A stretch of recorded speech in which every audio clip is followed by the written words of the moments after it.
Welcome back to my channel, guys. Today I'm going to show you guys how to make this quick and easy soft scone recipe. If you're new here, please don't forget to hit the subscribe button and the bell so you don't miss a single recipe from me. All the measurements will be available for you in the description box below. So first I'm starting off in a bowl, and I've just emptied out my flour, and then to that I'm just going to add some baking powder. I am using normal cake flour, however you are more than welcome to use self-raising flour, and then you just don't add any baking powder. Okay, so I'm just giving that a quick mix to evenly distribute that, and then to that I'm just adding some castor sugar, and I'm going to give that a mix. Then I'm going to be adding some Rama original margarine. So make sure that when you're buying it at the store it says Rama original, and you want to sort of have it nice and softly melted at room temperature.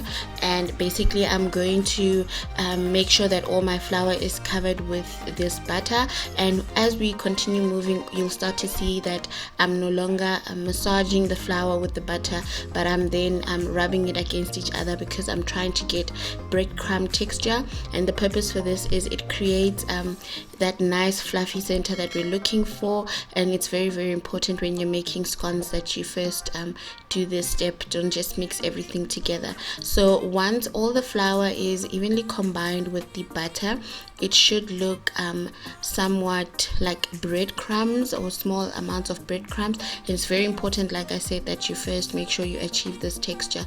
So that is the texture that we are looking for. So once you've achieved this, we're going to move over to our wet ingredients. I've got some milk, and to that I'm just going to add some vanilla flavor.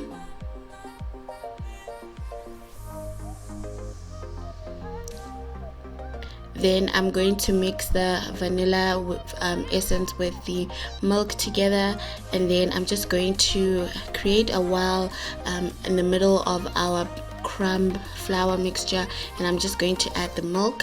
And then for an additional softness, I'm just adding 1 cup of double cream. Now I will give you 2 separate types of wet mixtures. The other one will involve Inkomazi.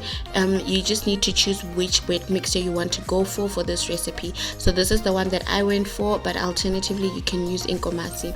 And this is what the texture of the flour mixture looks like. It's not going to be very hard, it is a bit delicate, it's a bit soft, but I will tell you all the tricks that you need to know in order to shape your scones. So first trick will be to powder your work surface with a little bit of flour, and then also your rolling pin, and then you're just going to mix out or just scoop out rather your flour mixture or your scone mixture, and then you're gonna pat it on the top with a little bit of flour and also on the sides, just to make it easier for you to flatten it.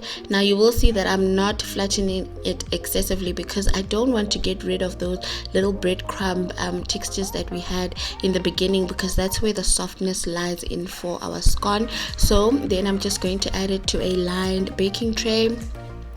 I prefer to make mine touch together so that when they bake they touch each other. And the last but not the least best tip I can give you for scones is always do something on the top. Others use eggs to do an egg wash. I prefer to use milk just because I prefer it that way, but you can use an egg wash. And I do this twice while I'm baking, in the initial stages, and then halfway when I'm baking the scone I'll then take it out of the oven slightly and then brush it again. So I'm going to put this in the oven at 180 degrees for 30 to 45 minutes.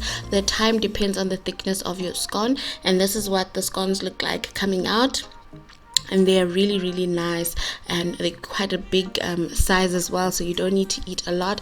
And I've just opened one so that you guys can see the fluffy texture in the inside. What I love about this recipe is we didn't use milk, which means that our scones will only harden over time, but in order for us to achieve the softness again, all we need to do is pop it in the microwave and it's good and ready to go. You can also freeze your scones for up to 3 months. Thank you guys so much for watching this video. Don't forget to comment in the comment section, like, subscribe, and also share my recipes.